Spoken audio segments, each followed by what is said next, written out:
ایک وہ دن جو گزر چکا ہے اور دوسرا وہ دن کہ جس دن میں وہ گزر رہا ہے، جس دن میں وہ ہے ایک وہ دن ہے، اور تیسرا آنے والا دن۔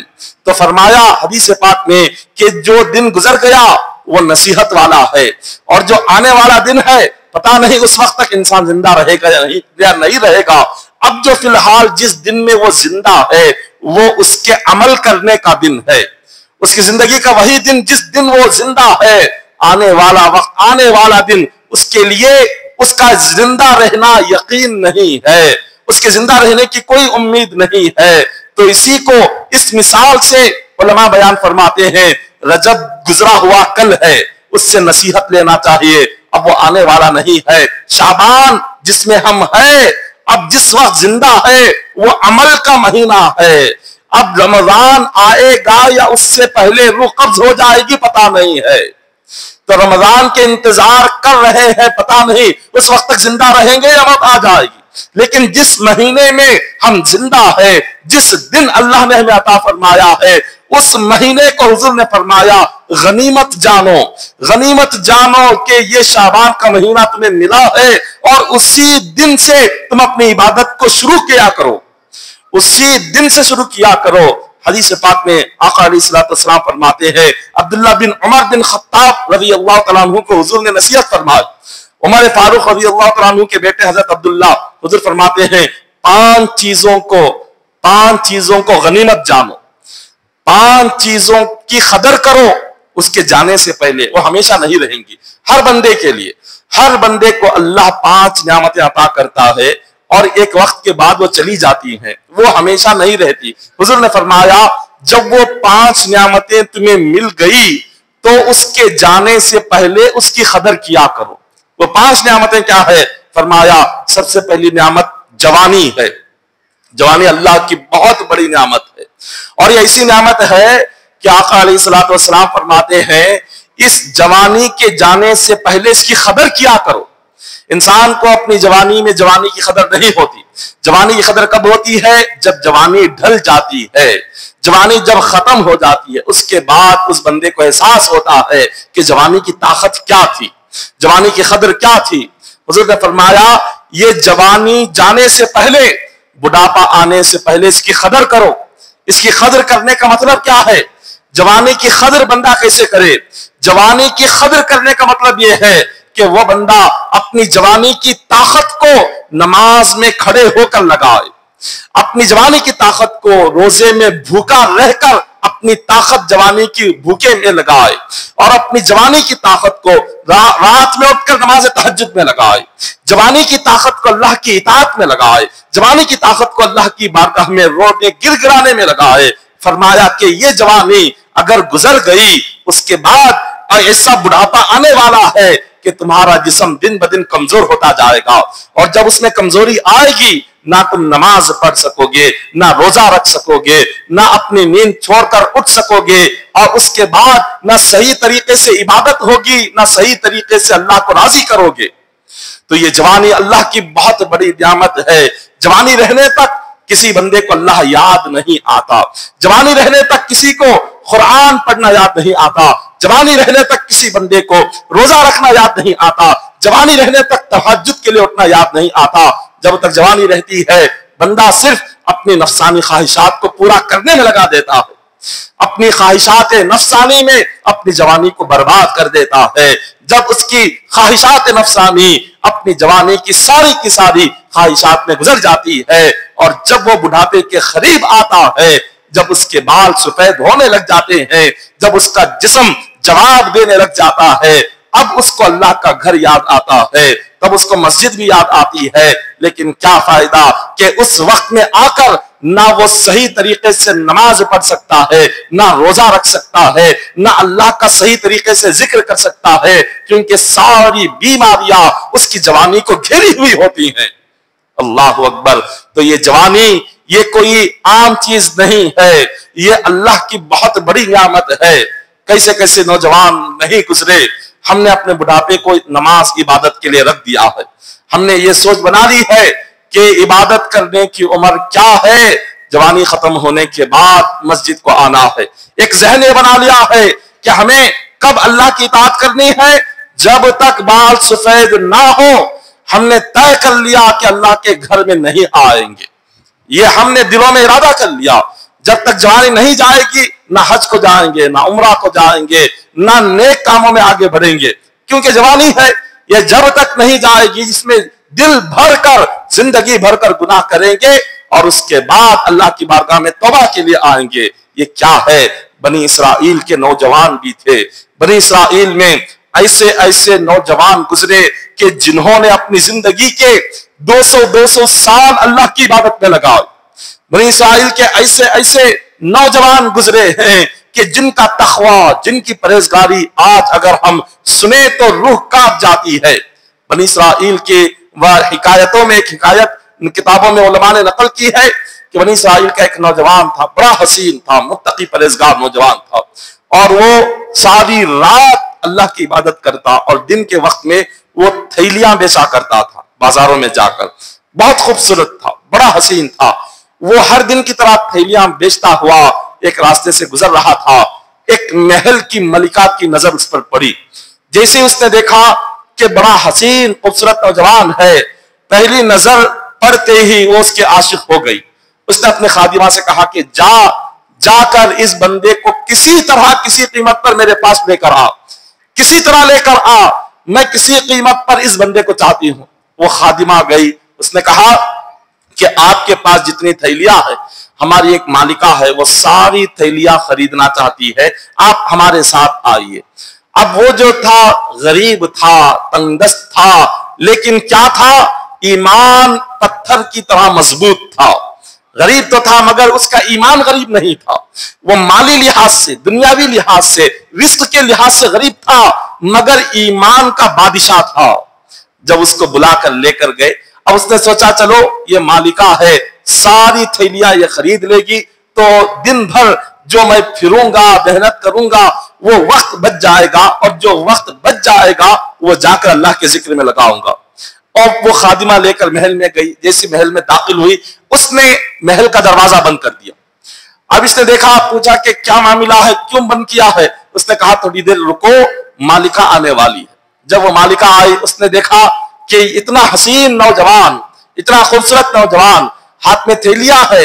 وہ کہنے لگی کہ اے نوجوان ان تھیلیوں کو پھینک دے، تیری جو ضرورت ہو ساری ضرورتیں میں پوری کر دوں گی۔ بتا کتنا مال چاہیے، بتا کتنا سونا چاندی چاہیے، بتا کتنی دولت چاہیے، کون سی زمین چاہیے، کون سا محل تجھے چاہیے۔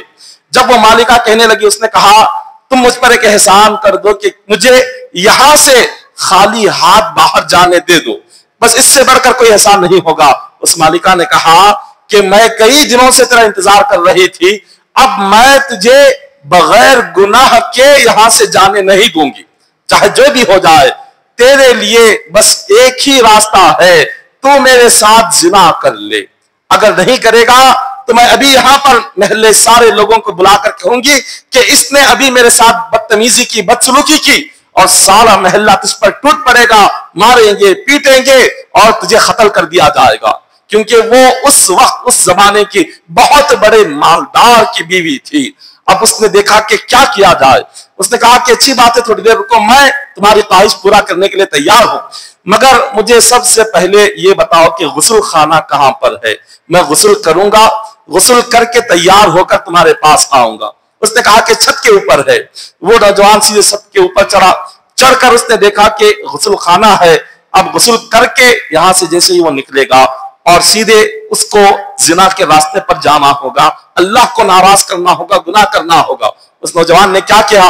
محل کی چھت پر دیوار پر کھڑا ہو گیا اور رب کی بارگاہ میں کہنے لگا کہ مولا میں مرنا پسند کروں گا مگر میں زنا کرنا پسند نہیں کروں گا۔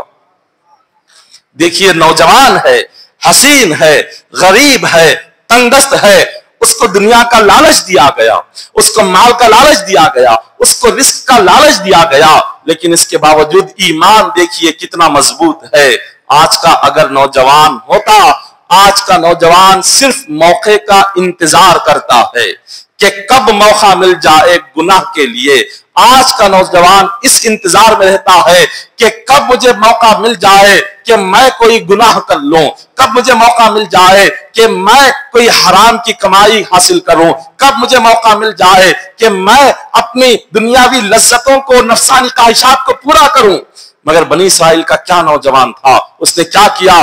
محل کی اونچائی سے اس نے چھلانگ لگا دی، اپنی جان دینے کے لیے، اس گناہ سے بچنے کے لیے، اس گناہ سے بچنے کے لیے اس نے محل کی اونچائی سے چھلانگ لگائی۔ اللہ تبارک و تعالیٰ نے فرمایا کہ جبرائیل چوتھے آسمان پر تھے، جبرائیل علیہ السلام، فرمایا کہ مولا بتا کیا حکم ہے؟ کہا ایک میرا بندہ میری خاطر اپنے گناہوں سے بچنے کے لیے جان دے رہا ہے، اپنے پر کو پھیلا دے، زمین پر گرنے سے پہلے اس کی جان کی حفاظت فرما دے۔ جبرائیل امین اس کے زمین پر گرنے سے اپنا پر پھیلاتے ہیں اور اپنے پروں پر اٹھاتے ہیں اور فرماتے ہیں کہ اے بندے، تیرا تقوی، اللہ کا جو تیرا ڈر دل میں ہے، یہ خوف اللہ کو اتنا پسند آیا کہ چوتھے آسمان سے اللہ نے تیری حفاظت کے لیے مجھے زمین پر بھیجا ہے۔ یہ اللہ تبارک و تعالیٰ کا بنی اسرائیل کے نوجوانوں کا یہ خوف تھا، یہ ایمان مضبوط تھا۔ آج غور کرے یہ ایمان کہاں ہے؟ ایسا ایمان کہاں ہے؟ ایسا دین کہاں پر ہے؟ ایمان نوجوانوں کے لیے سب سے زیادہ مضبوط جوانی میں رہتا ہے، اور اللہ تبارک و تعالیٰ جوان کی عبادت کو جتنا پسند کرتا ہے بڑھاپے کی عبادت کو اتنا پسند نہیں کرتا، کیونکہ جوانی میں بندے کے لیے کتنی رکاوٹیں نہیں ہوتی، اس کو روزی کی پریشانی ہے، اس کو اولاد کی تکلیف ہے، اس کو اپنے گھر کو سنبھالنا ہے، اس کے لیے ہزار قسم کے مشکلات ہوتے ہیں، لیکن یہ تمام چیزوں کو بندہ چھوڑ کر جب اللہ کی بارگاہ میں آ کر کھڑا ہوتا ہے، اللہ تعالیٰ فرشتوں سے فرماتا ہے اے فرشتوں دیکھو میرے بندے کو، دیکھو اس بندے کے لیے کتنی تکلیف ہے، کتنے مشکلات ہے، رزق کی پریشانی ہے، روزی کا معاملہ ہے، اس کے لیے گھر کی تکلیف الگ سے ہے، یہ تمام چیزوں کے باوجود سب کچھ ٹھکرا کر یہ آ کر میری بارگاہ میں کھڑا ہوا ہے۔ خدا فرماتا ہے کہ فرشتوں تمہاری عبادت سے زیادہ اس بندے کی عبادت مجھے پسند ہے، تمہاری عبادت سے زیادہ اس بندے کی عبادت کو میں پسند کرتا ہوں۔ اللہ تعالیٰ فخر فرماتا ہے اس بندے پر جو دنیاوی مصروفیات کو چھوڑ کر اپنی جوانی عبادت میں لگاتا ہے۔ حضور نے فرمایا کہ جوانی کو غنیمت جانو، بڑھاپے سے پہلے پہلی نعمت ہے، اور دوسری نعمت کیا ہے؟ فرمایا صحت اور تندرستی اللہ کی بہت بڑی نعمت ہے۔ صحت اور تندرستی، فرمایا کہ صحت ہمیشہ رہنے والی نہیں ہے۔ آج تندرستی، جسمانی جو طاقت ہے ہمیشہ رہنے والی نہیں ہے، جیسے جوانی ہمیشہ نہیں رہتی، صحت مندی، تندرستی، دنیاوی جسمانی طاقت اور قوت یہ ہمیشہ نہیں رہتی، اس کو زوال آنا ہے۔ پہلے اللہ اس کو عروج دیتا ہے، پہلے اللہ جسمانی طاقت بڑھاتا ہے، قوت بڑھاتا ہے، پھر اس کے بعد آہستہ آہستہ صحت بندے کی چھین لی جاتی ہے، پھر اس کو بیماریاں آہستہ آہستہ پیدا ہوتی ہے۔ حضور نے فرمایا جب اللہ نے صحت عطا کی ہے، اس صحت کو غنیمت جانو، اس کی قدر کیا کرو۔ صحابہ کرام نے زبان حال سے پوچھا کہ حضور صحت کی قدر کیسے کریں، تندرستی کی قدر کیسے فرمائے؟ فرمایا جب تک صحت ہے، جب تک تندرستی ہے، اپنی صحت اور تندرستی کو اللہ کی عبادت میں لگاؤ، خدا کی اطاعت میں لگاؤ۔ جب صحت کو بندہ اپنی اطاعت میں اللہ کی عبادت میں لگائے گا، اللہ تعالیٰ عبادت کی برکت سے اس کی جسمانی تندرستی کبھی ختم نہیں فرمائے گا، کبھی صحت ختم نہیں ہوگی۔ جو بندہ چاہتا ہے کہ تندرستی ہمیشہ باقی رہے، صحت ہمیشہ باقی رہے، صحت مندی کے وقت میں اللہ کی عبادت کرنے کی عادت ڈالو۔ جتنا تندرستی میں اللہ کی عبادت کرو گے، اللہ اس کی برکت سے تندرستی کو، جسمانی قوت کو ہمیشہ باقی رکھے گا۔ پھر اس کے بعد حضور نے فرمایا تیسری اللہ کی نعمت کیا ہے؟ فرمایا کہ تیسری نعمت یہ ہے کہ مال کا ملنا، مال کا، رزق کا، روزی کا، دولت کا ملنا، یہ اللہ کی بہت بڑی نعمت ہے۔ کسی بندے کو اللہ نے اگر مال عطا کیا، رزق یا روزی عطا فرمائی ہے، تو فرماتے ہیں یہ روزی اور رزق مال ہمیشہ رہنے والا نہیں ہے، اس کو فنا ہونا ہے، اس کو جانا ہے۔ لیکن جب تک اللہ نے تمہیں رزق عطا کیا، روزی کا ذریعہ عطا کیا، مال عطا کیا،